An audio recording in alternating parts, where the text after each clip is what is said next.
Hello mga Papsi, for today's video, papunta nga po pala kami ngayon sa ospital, follow-up check-up ng baby namin. Sana maging okay na, tuloy-tuloy na sana ang paggaling niya. Last few months kasi guys, na-operahan po yung anak namin sa spine, kaya medyo talagang problemado kami lahat. Kaya sana maging okay na. Sobrang hirap po talaga na mayroong may sakit sa pamilya.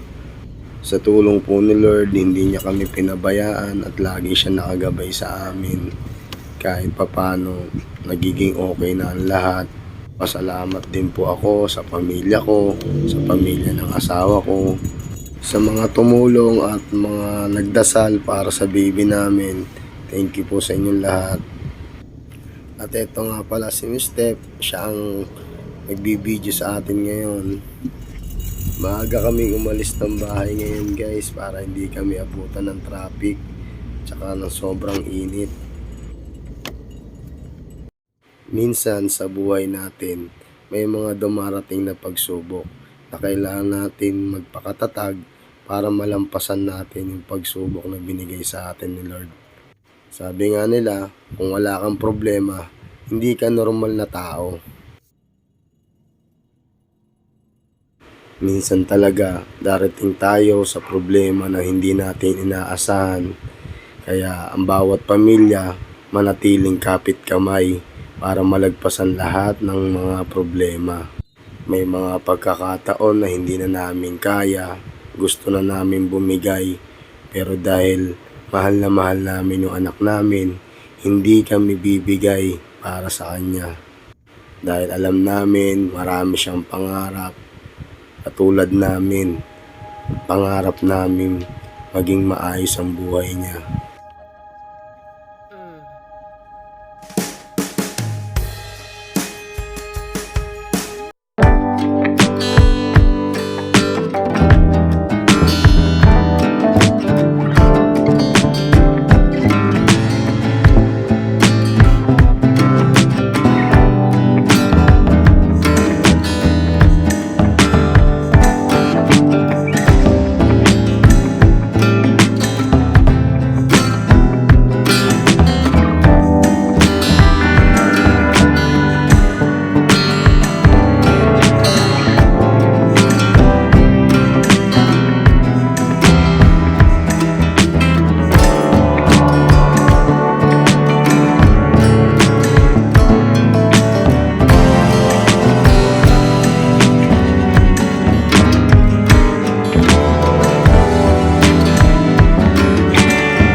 Aray.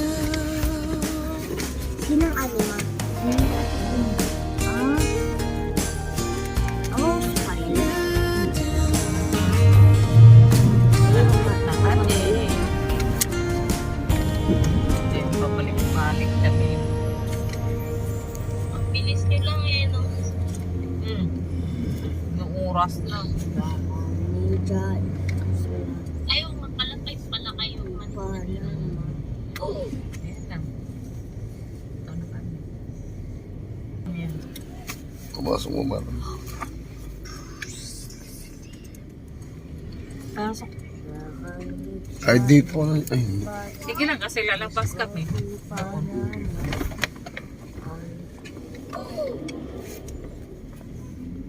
Na. Na. Ay. Parang tanda ko pa to. Diba? Pila na Karen. Gila na. Haba na ng pila. Dami na. Tara na. Alright, dito na po kami guys sa labas ng ospital. Antay lang po namin yung tawagin yung pangalan ni baby.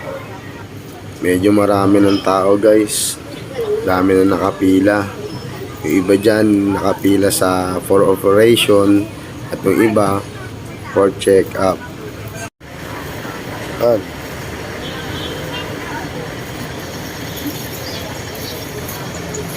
Yes.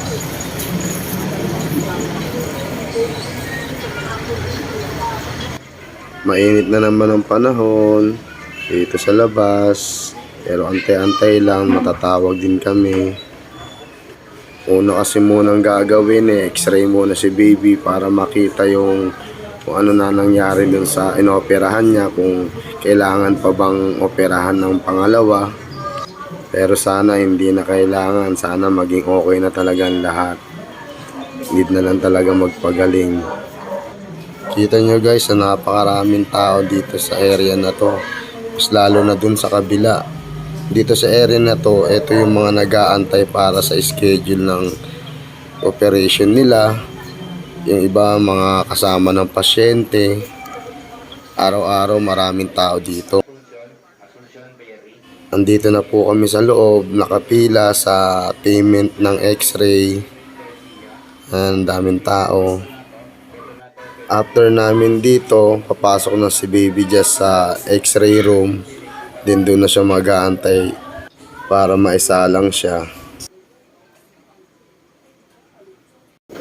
At yan, dito na siya sa may x-ray room. Waiting na lang po siya para maisalang. After naman dito, idiretso na siya sa CO, sa Children's Orthopedic, para i-check na siya ng doktor niya. Doon na rin malalaman ko anong result. Baby.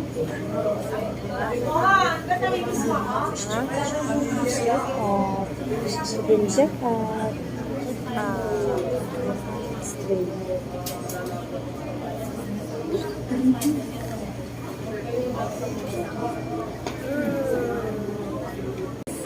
Thank you for watching po. See you on next video.